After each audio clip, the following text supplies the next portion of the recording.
Bienvenue au podcast Le Temps d'arrêt. Bonjour à tous, bienvenue au 40e épisode du Temps d'arrêt. Je suis très heureux de vous recevoir aujourd'hui et pour l'occasion, on va faire un retour sur les dernières semaines qui ont été franchement très, très occupées dans l'environnement du Canadien de Montréal et du hockey en général. Pour ce faire, je reçois un analyste hockey vraiment de grand renom, un expert dans la branche du hockey junior, nul autre que le propriétaire et writer pour le site Tout sur le hockey et collaborateur de Tout sur le hockey Espoir, Mathieu Paradis. Merci beaucoup d'avoir accepté mon invitation. Ah, ça me fait plaisir. Puis, tu sais, comme je disais avant qu'on commence d'enregistrer, quand c'est le temps de parler hockey, je suis toujours partant, là, mais je vais tout de suite mettre un bémol, par exemple. Moi, je ne me considère pas comme un expert, mais je suis content, tu sais, j'apprécie le compliment pareil. Bien, venant de l'externe, je pense que c'est une distinction qui est importante à faire.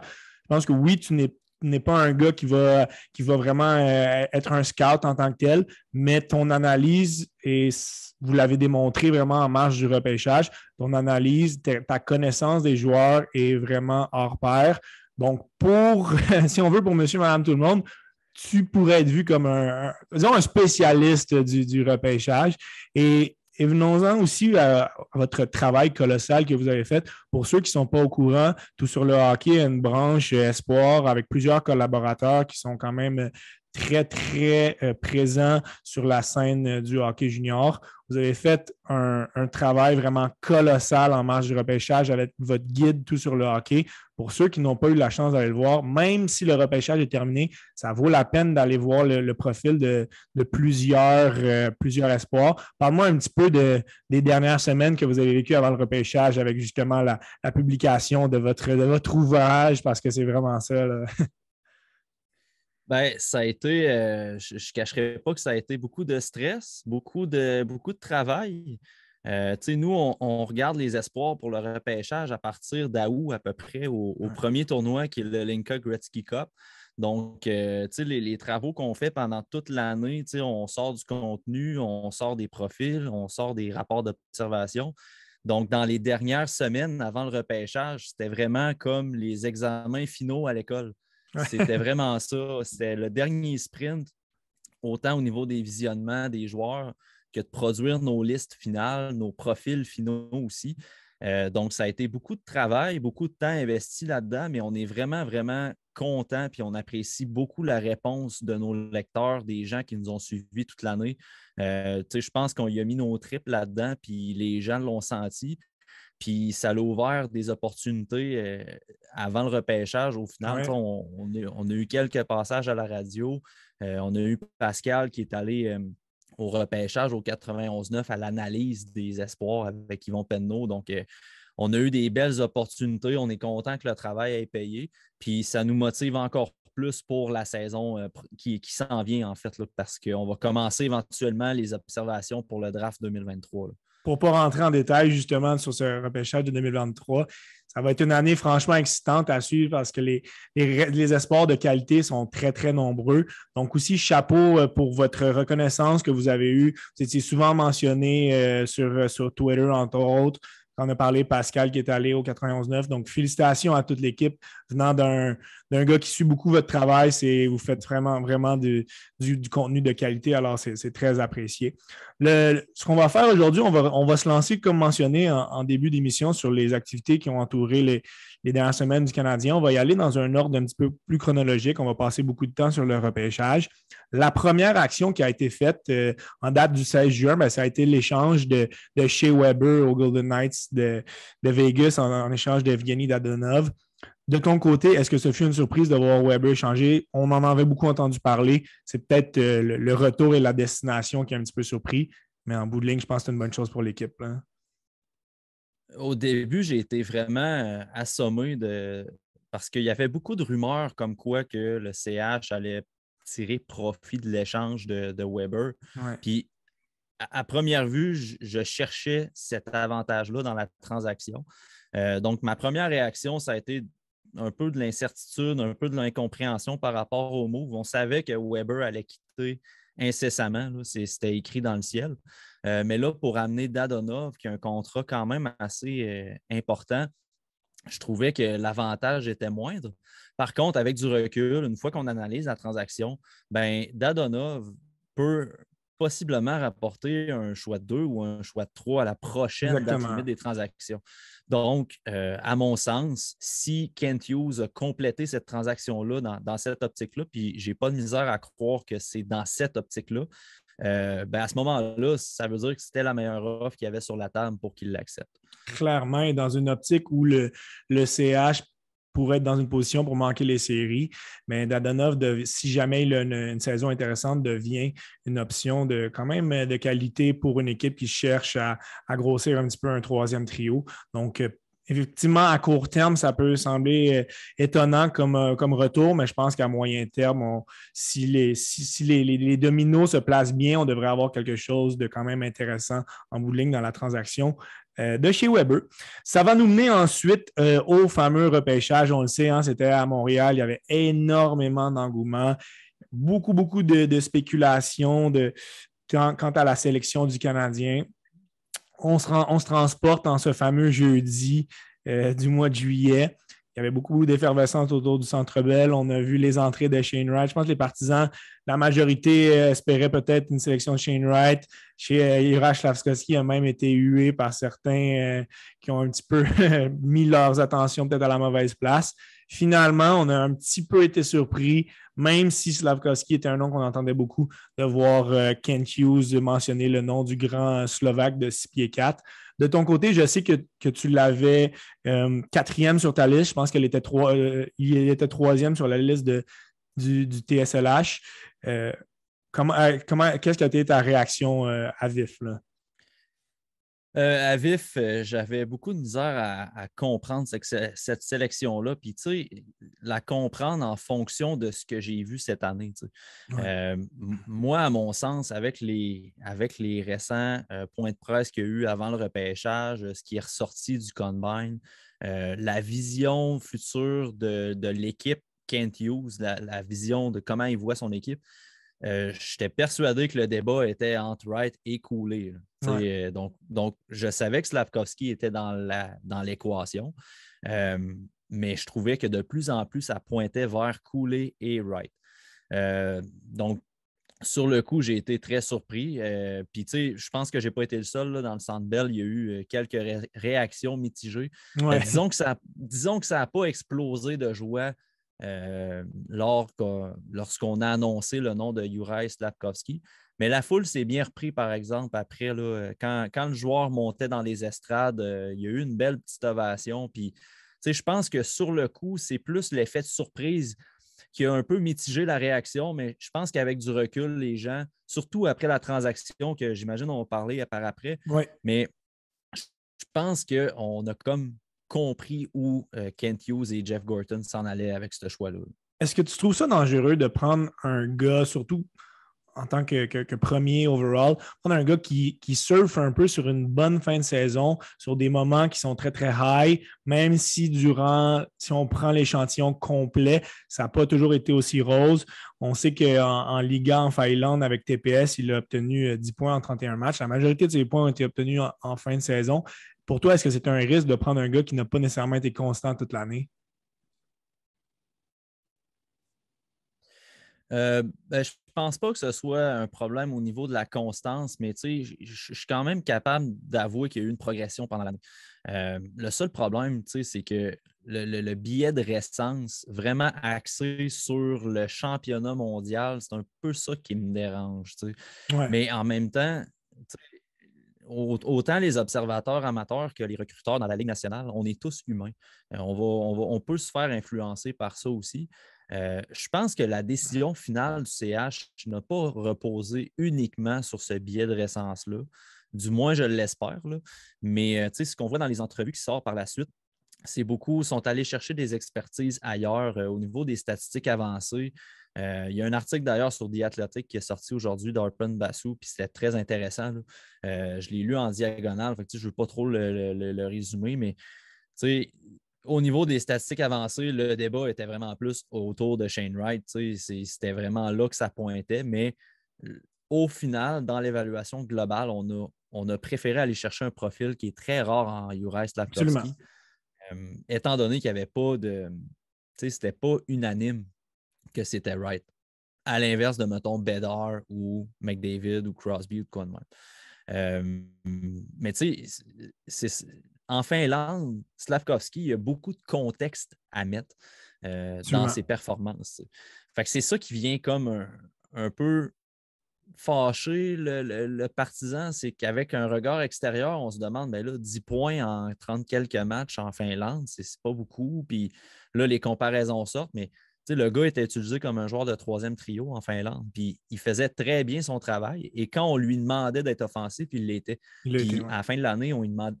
C'est ça, il l'a été. Donc, je comprends l'évaluation. Au final, j'ai été surpris que Slafkovský sorte premier, mais c'est un gars que j'ai eu dans mon top 10 pendant toute l'année. Il a valsé entre le 7e et le 4e rang pendant toute l'année. Donc, ça reste un excellent joueur. C'est juste que moi, mettons, je me mets dans la peau d'un dirigeant, j'amorce une reconstruction. Là. Je pense qu'ils perçoivent un peu que c'est avancé, là, la reconstruction. Ouais, c'est ça. Moi, je préférerais y aller avec un joueur de centre qui peut disposer des qualités élites, mais ça, c'est ma préférence personnelle. On va le savoir plus tard qui va être le meilleur joueur de ces deux-là. Et je pense que notre opinion sur le sujet, la manière qu'on a reçu cette sélection-là a changé quand même très, très rapidement avec la transaction qui a eu lieu aussi. Je pense que ça a aidé à comprendre la sélection. Simplement pour terminer sur Slafkovský, ça va être intéressant de suivre son processus dans les prochaines semaines, la manière qu'il va se comporter au camp d'entraînement. Est-ce qu'il va y avoir une place directement avec le Canadien en début de saison? Ben, je pense que ça va beaucoup dépendre de son camp. Sinon, Laval reste quand même une très bonne option. Là. Je pense que physiquement, il est prêt. On entend un petit peu parler de la Ligue canadienne. On s'entend que le fit est peut-être un petit peu moins là. Comme on a parlé justement de cette fameuse transaction, Kent Hughes est allé d'une commotion dans le Centre Bell. Ça a été franchement amusant de voir la perception des gens par rapport à ce que Gary Bettman était là. Il a été hué copieusement. Et par la suite, les gens se sont exclamés quand ils ont entendu que le Canadien a procédé à 2 transactions. Ça a été fait après le 3e choix. On a tout d'abord annoncé que le CH avait échangé Alexander Romanov et le choix de 4e tour, le 98e au total, aux Islanders pour le choix numéro 13. Avant d'aller plus loin, on a eu certaines analyses. Romanov, oui, était un fan favorite. Il avait des qualités évidentes, il était en progression, mais je pense que son plafond, il était bien connu par tout le monde. Est-ce que tu aurais gardé le choix numéro 13 avant même de... Oui, la transaction était probablement déjà faite, mais est-ce que tu aurais aimé ça que le Canadien ait ce choix-là pour prendre un autre joueur? Je sais que tu aimais beaucoup Frank Nazar. Jonathan Lekkerimäki était encore disponible au tableau. Je te dirais que moi, à première, quand ils ont annoncé la transaction, j'étais persuadé qu'ils allaient chercher le 4e choix pour aller chercher Wright. Absolument. Fait que, moi, là, il y avait beaucoup d'excitation, mais finalement, on a su comment ça a viré. Je te dirais que la question est bonne parce que il y a comme deux façons de voir ce qui est arrivé au repêchage. Moi, d'abord, si le CH avait choisi Shane Wright, j'aurais gardé le 13e, puis je serais allé chercher un ailier comme Lekkerimäki, un gars comme Nazar que tu peux mettre à l'aile, même si je pense qu'il y a de l'avenir au centre dans la Ligue nationale. Les options à l'aile étaient multiples. Puis pour reprendre les propos de Simon Servant du TSLH Espoir, des gars comme Jamie Snuggerud puis Rutger McGroarty ont des plafonds qui peuvent s'approcher de ce que Slafkovský peut offrir. Ouais. Puis en termes de style, ça peut s'apparenter aussi. Donc, c'est des gars que tu peux aller chercher au 13e, puis tu aurais pu aller chercher même au 15e ou au 17, dans ce coin-là. Donc, c'est sûr qu'en choisissant Wright, ben, les options à l'aile il y en avait beaucoup sur la table au rang 13. Maintenant, dans l'optique où on a repêché Slafkovský, ben, et que la transaction était déjà faite, sûrement. Et que la transaction était faite, ben, je comprends aussi qu'on l'ait échanger contre Kirby Dach, un gars qui va assurément pouvoir devenir, qui peut devenir ton deuxième centre dans ton équipe. Puis moi, la perception que j'ai de l'enlignement qu'on a pris chez le CH, c'est qu'on veut tourner le coin rapidement. Ouais. Un gars comme Slavkovski, moi, outre Wright, c'est pas mal Slavkovski que je voyais comme étant le premier à accéder à la Ligue nationale. Donc, physiquement, il est mature. Il est prêt, ouais. Il est prêt, puis il a le talent aussi pour être capable de jouer en Ligue nationale. Est-ce qu'il est prêt à jouer en Ligue nationale? Ça, c'est une autre affaire. Ouais. Parce qu'être capable et être prêt, c'est différent. Être capable, il y a le gabarit, il y a le talent pour le faire. Est-ce qu'il est prêt à endurer une saison de 82 matchs puis d'être constant dans le rôle qu'on va lui donner? Ça va être à voir. Ça, je ne suis pas tout à fait convaincu, par contre. C'est un bon point que tu amènes aussi, puis on en parlera dans les sélections un petit peu plus tardives au repêchage. On dirait que le Canadien veut se sauver 2-3 ans peut-être de développement. Peut-être qu'on n'a pas tout à fait confiance à l'équipe qu'on a en place. Je ne sais pas, la nouvelle administration, ça semble clair. On veut y aller d'un rebuild un petit peu plus rapide. Et ils l'ont prouvé en allant chercher le gros joueur de centre Kirby Dach au lieu de faire la sélection, en échangeant le choix numéro 13 et le 66 aux Hawks. On a vu que les Hawks étaient un petit peu dans une drôle de chaise là, après la sélection de Brinkat. Eux, on y va aussi d'une reconstruction qui n'est pas nécessairement faite de manière très, très structurée. Mais reste qu'on est allé chercher un centre de 6 pieds 4 de 21 ans qui n'a vraiment pas touché à son potentiel. Mais certains se disent, en regardant son profil, que c'est un gars qui est peut-être sorti très tôt. Je sais que ton collègue Simon Servant le voyait troisième aussi dans cette année-là. Lorsqu'on voit un petit peu sa production avant son repêchage et après, on peut se questionner, mais ça reste un gars qui a un potentiel très élevé, là. Oui, puis les blessures ne l'ont pas épargné. Kirby Dach a été blessé beaucoup. Au championnat mondial junior, on a vu vraiment des belles choses avant qu'il se blesse. Il aurait dominé probablement. Oui, exact. Puis la mentalité, en fait, l'évaluation qu'on fait de l'homme, vraiment du jeune joueur, c'est que c'est un gars qui est capable d'amener du leadership, qui a une tête d'hockey. Puis ça rentre beaucoup dans ce que Kent Hughes essaie d'instaurer dans son équipe. Puis j'aurai l'occasion de réaborder ce point-là dans les prochaines sélections parce qu'il y avait une tangente qu'on pouvait observer dans les choix au repêchage cette année. On va y aller du deuxième choix de première ronde du CH. Je pense qu'on a été un petit peu pris par surprise lorsqu'au 26e rang, Martin Lapointe a annoncé la sélection de Philippe Mesar, le Slovaque, ami de longue date de Juraj Slavkovski. Il a un profil très différent de son bon ami, à 5 pieds 10, 175 livres. Il jouait en Slovaquie avec des hommes aussi. On ne se lancera pas dans l'exercice de qui on aurait pu être sélectionné. Pour ça, je vous suggère l'épisode sur du TSLH Espace sur Spotify ou autre plateforme. Vous vous lancez un petit peu dans le jeu du directeur général de qui vous auriez été pris. Donc, plusieurs bons choix étaient encore disponibles, mais j'aimerais que tu me parles du joueur que toi, tu avais un petit peu plus loin sur ta liste, 44e, mais ça reste que c'est un joueur qui a beaucoup de potentiel. Parle-moi un petit peu de Philippe Mesar.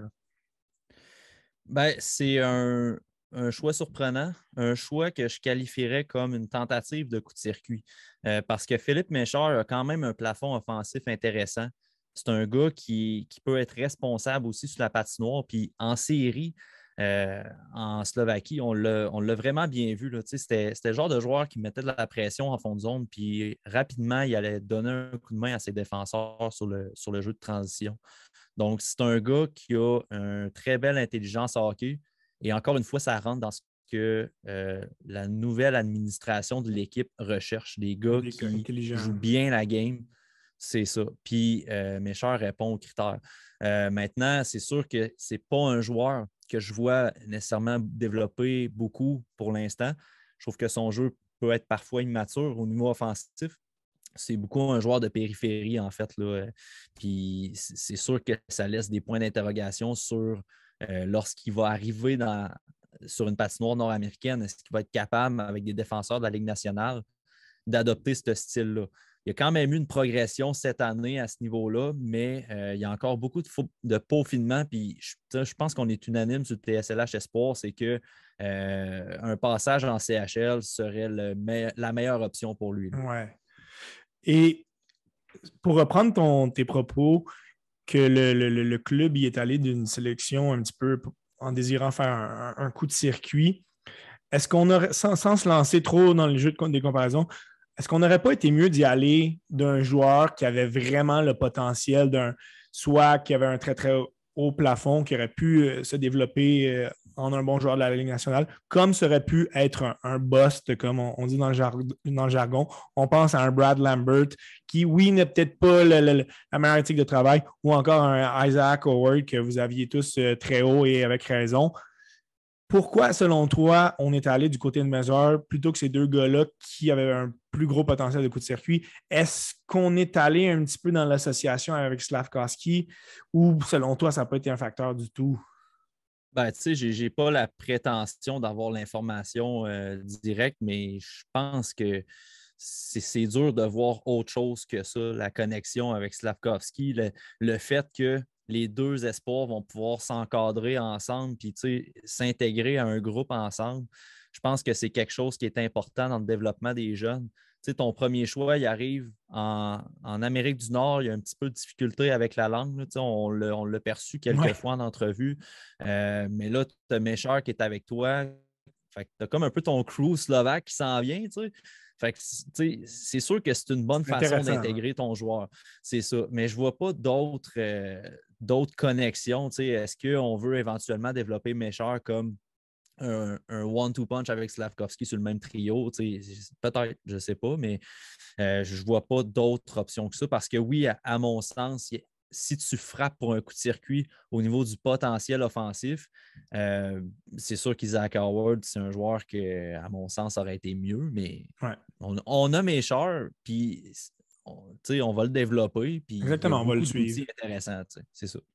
Mention de mon côté un petit peu aux Sabres de Buffalo qui sont allés d'une très bonne sélection avec le Tchèque Jiří Kulich.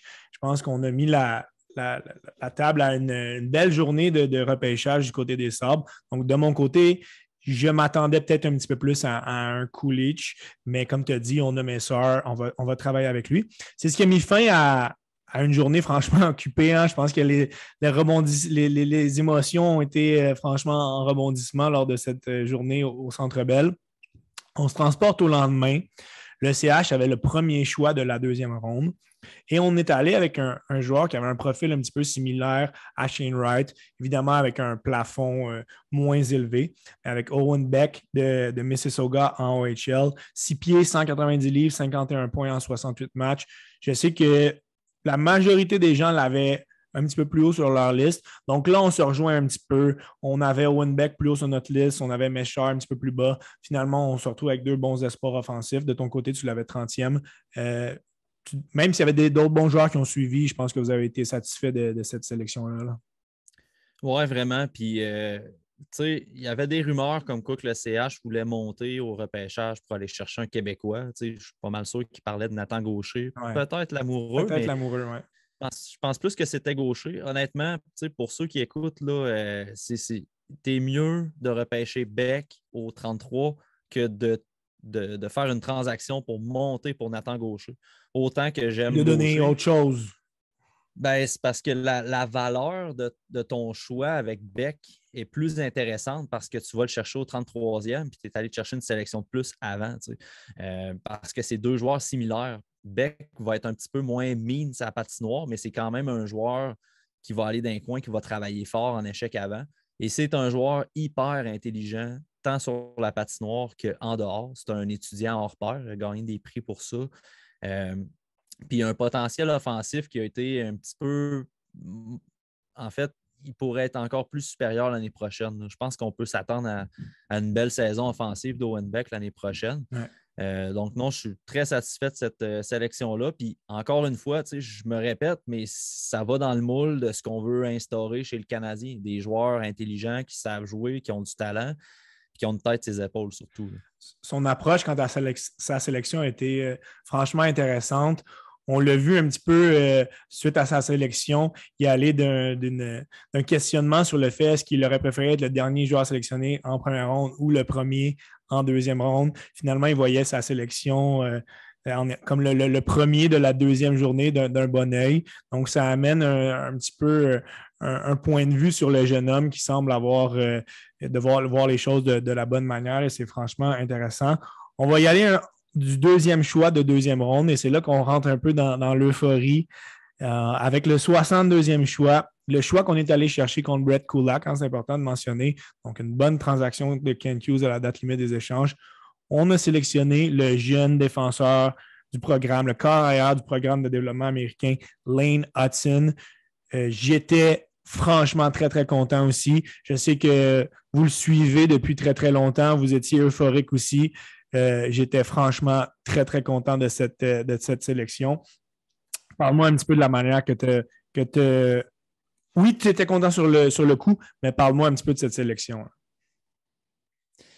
Ben, ça a été un des forts moments du repêchage, en fait. J'étais avec Pascal dans les estrades, puis quand on a entendu que c'était un joueur du programme national américain, les deux, on s'est regardés en même temps, puis on attendait le nom, puis quand ils ont dit Lane Hudson, on s'est mis à crier, puis les gens autour se demandaient pourquoi. Là. On avait l'air un peu bizarroïde, là, disons.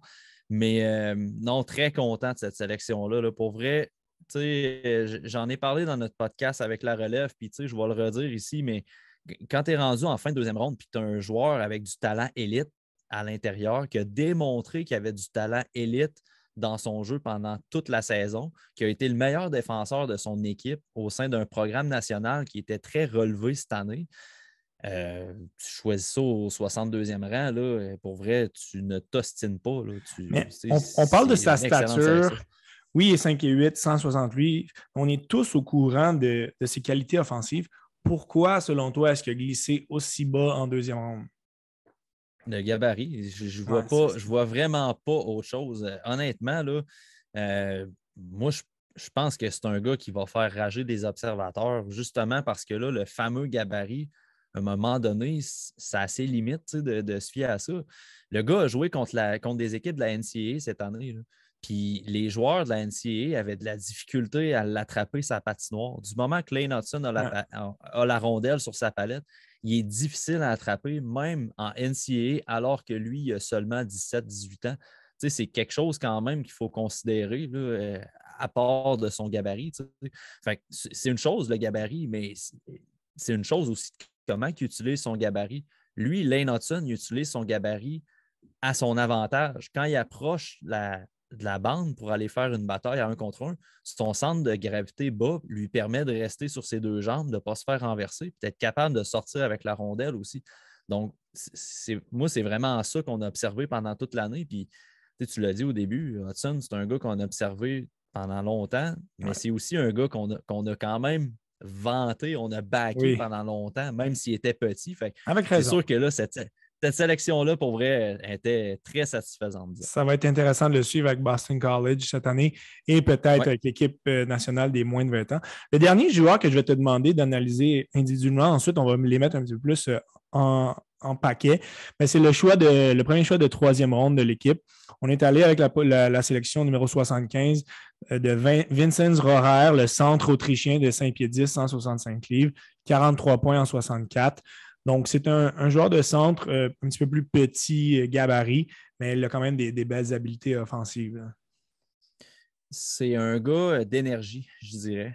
C'est pas un gars que j'ai classé cette année parce que je ne l'ai pas suffisamment regardé. On l'a vu au championnat mondial junior avec Marco Casper.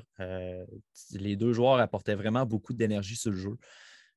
Puis c'est encore une fois un joueur qui est très intelligent. Il s'en va le long des bandes, il gagne ses batailles.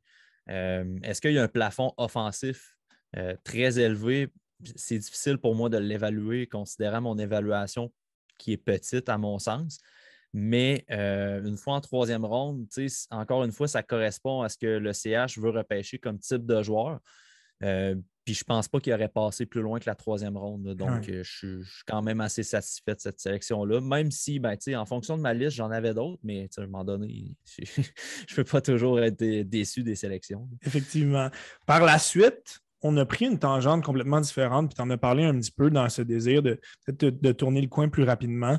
On est allé de 3 joueurs de 18 ans et de 3 joueurs de 20 ans. Sans les analyser chacun en détail, pourquoi est-ce que tu penses qu'on a pris des joueurs qui sont aussi vieux, qui sont aussi avancés dans leur développement? On pense à Jared Davidson qui a terminé vraisemblablement son stade junior, Miguel Tourigny aussi. Des gars, surtout dans le cas de Tourigny, qu'on aurait probablement pu inviter en essai privé, professionnel par la suite. Pourquoi est-ce qu'on est allé dans une optique de prendre des joueurs un petit peu plus âgés et mûrs dans leur développement? Ben, je te dirais que rendu en fin de repêchage comme ça, il y a eu beaucoup de discussions comme quoi que le repêchage cette année avait été difficile à scouter parce que l'année passée, Ouais. il y a des ligues qui étaient fermées, qui n'ont pas eu d'échantillons suffisants pour. Donc, tu arrives en fin de repêchage et là, tu te demandes ben, est-ce que je vais prendre la chance de repêcher un gars qui est à 17 ans, début 18, puis qu'on a de la misère à établir sa courbe de progression parce que l'année passée, il n'a pas joué, ou si on va y aller un petit peu plus safe avec des joueurs que leur courbe de progression, on a plus d'évaluation sur eux. C'est Jared Davidson à 20 ans, la courbe de progression, elle s'illustre quand même bien comparativement à une sélection plus tardive qu'on a de la difficulté à mettre une courbe dessus. Effectivement. Mais ça, c'est mon hypothèse vraiment. Je n'ai pas d'informations ou rien là-dessus, mais ça m'a surpris que le CH repêche autant d'overagers que ça. C'est ça. Euh, Un ou deux, on comprend, mais on est vraiment allé dans un paquet. Là. non, c'est ça. Puis, je te dirais que je pense qu'on veut aussi apporter du monde à Laval, du monde à Trois-Rivières Ouais. rapidement. Puis ça a du bon quand même. On prend en charge le développement de nos jeunes rapidement. Dans le cas de Tourigny, moi, je pense vraiment qu'on l'a sélectionné parce que ça faisait un bout qu'on le suivait. Puis, on a peut-être voulu faire une fleur, si on veut, mais rendu en septième ronde, si on repêche des gars, c'est parce qu'on croit que l'intérêt ailleurs dans la Ligue nationale est là pour une sélection. Donc, une invitation n'aurait pas été possible. Donc, c'est peut-être pour ça qu'ils ont sélectionné Tourigny aussi. Ça va être intéressant de surveiller la progression d'un jeune comme Jordan Dumais, qui a été sélectionné 4 rangs après Adam Engström, le grand défenseur suédois. Donc, sera-t-il faire mentir le CH quant à sa non-sélection? Ben, possiblement. Mais ça va être intéressant de le suivre. Le dernier point que j'aimerais que tu nous analyses, et je vais suggérer aux gens d'aller visionner ou d'aller consulter l'article que tu as fait sur le TSLH sur la transaction de Jeff Petrie. Tu as fait une très, très bonne analyse de Michael Matheson. Si tu pourrais nous résumer en un instant un petit peu cette transaction-là et le jeu de Madison pour que on dirait qu'il y a des gens qui se disent oui, OK, on se souvient de Madison, ça avait été un petit peu plus difficile par le passé, il revient d'une très bonne saison, mais qu'est-ce qu'on a vraiment entre les mains là? Ben, je suis un partisan des Pens. Là. Ça serait dur de me cacher un peu là, avec le background que j'ai. Là, mais donc, Matheson, moi, je le suis en fait depuis qu'il est avec les Pingouins. J'ai aucune évaluation à fournir du temps qu'il était avec la Floride. OK. Mais à son arrivée avec les Pingouins, j'ai trouvé ça très laborieux, son jeu. Là. Pour vrai, je regardais des tweets que je faisais pendant des matchs de Matheson. Puis souvent, c'était à saveur humoristique, mais on sentait que je n'étais pas très content de son jeu, mettons. Il était sur une paire avec Cody Ceci et ou Jack Johnson. Donc, c'était la pire paire défensive qu'il n'y avait pas à Pittsburgh. Matheson se faisait déborder très souvent, malgré le fait qu'on l'identifie comme un défenseur très mobile. Je ne suis pas prêt à dire ça, puis je vais en venir à ça. Mais pour fournir mon analyse sur le site, j'ai regardé des matchs de l'année passée encore. Puis j'ai vu une belle progression quand même. Donc là, il y a deux versions de Matheson. Tu as une version qui jouait avec Ceci et Johnson, deux défenseurs vraiment pas mobiles et très moyens, à mon avis. Et la version Matheson qui jouait avec John Marino ou Chris Letang, qui sont des défenseurs offensifs. Puis Letang, c'est un défenseur élite. Donc, Ouais. tu sais, Matheson, je pense que c'est un gars qu'il faut qu'il soit appuyé sur une paire défensive. Sur les pivots, c'est difficile, il perd beaucoup de vitesse. Ça reste un gars quand même avec du talent offensif intéressant. Il a un super bon tir des poignets, donc en avantage numérique, ça peut être intéressant. C'est un gars que les petites choses, il les fait bien, sauf que les choses qu'il fait bien, il y a à peu près 95% des défenseurs dans la Ligue nationale qui le font bien aussi. Donc, à mon avis, là, si je vais d'une projection rapide, je pense que Matheson, c'est un défenseur 4 dans le gros max, 5-6 à peu près. Là. Intéressant. Ça nous a permis aussi de sauver quand même un nombre considérable, 2 125 000. Donc, ce fut quand même considérable pour signer Rem Pitlick par la suite et Samuel Montembeault. Reste Kirby Dach à signer, mais ça va vraiment être intéressant à suivre dans les prochaines semaines, les actions du Canadien. Donc, avec l'argent qu'on a un petit peu sauvé, avec les sélections, avec l'échange de Petrie, il nous reste quand même un joueur important à signer. On a moins de 2 millions en ce moment. Reste Kirby Dach, qui est notre grosse acquisition en termes d'agents libres de l'été. Pas d'agents libres, mais par voie des échanges. Qu'est-ce que, selon toi, ça va prendre pour pouvoir lui faire une place? C'est sûr, c'est assez difficile un petit peu de spéculer. On sait que si Carey Price est mis sur la liste des blessés à long terme, ben, ça va régler le tout. Là, on entend quelques oui-dire un petit peu qui seraient prêts pour le début de la saison. Si je te demande de te projeter, selon toi, quelle est l'éventualité la plus plausible? L'éventualité la plus plausible, c'est que Carey Price ne commence pas la saison. Comme tu disais, il y a des rumeurs qu'il allait commencer la saison à Montréal, qu'elle allait être en santé à partir de septembre, donc prêt pour les camps. Est-ce qu'il va y avoir une transaction? J'y crois de moins en moins, là, je dirais. Là, je pense que Josh Anderson va rester du moins jusqu'à la date limite des transactions. Puis peut-être même passer ça. Je ne pense pas que Jonathan Drouin soit échangé non plus, même si plusieurs aimeraient qu'il soit échangé. Moi, j'y crois pas. La seule option qui devient intéressante, puis je pense que ça fait un petit bout que ça a sorti, mais ça a comme un peu passé sous le radar, mais Paul Byron ne commencera pas la saison avec le CH. Donc, on s'achète un peu du temps avec ça. C'est vrai. En mettant Paul Byron sur la liste des joueurs blessés à long terme, on vient de s'ouvrir un coussin possible pour entamer la saison, pour avoir Kirby Dach signé. Sauf que là, le problème, c'est quand lui va revenir, Paul Byron, ben là, il va falloir respecter le plafond salarial parce que son salaire va être de nouveau comptabilisé. C'est là que Kent Hughes va devoir jongler un petit peu, je pense. Là. Mais je ne pense pas que Kirby Dach commande un très gros contrat, là, honnêtement. Tu t'attends à un contrat pont pour lui, là? Oh, oui, vraiment. Pour vrai, il n'y a pas encore assez fait de preuves pour y aller à long terme.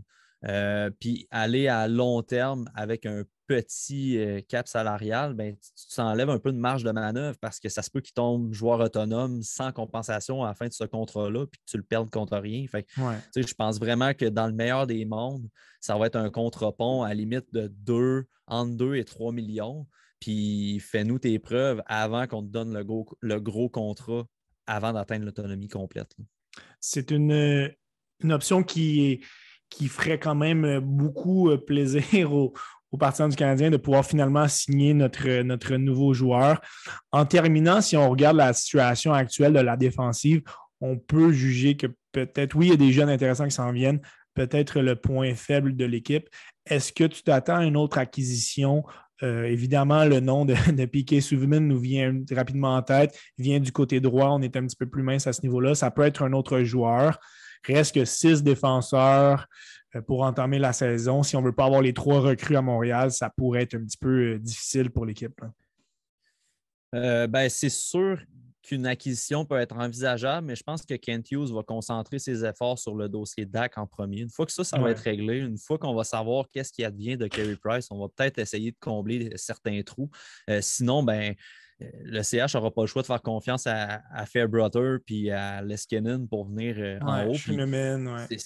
C'est pas le meilleur des mondes, là, on s'entend, mais présentement, la brigade défensive est assez horrible. Là. On ne se fera pas de cachette. Là.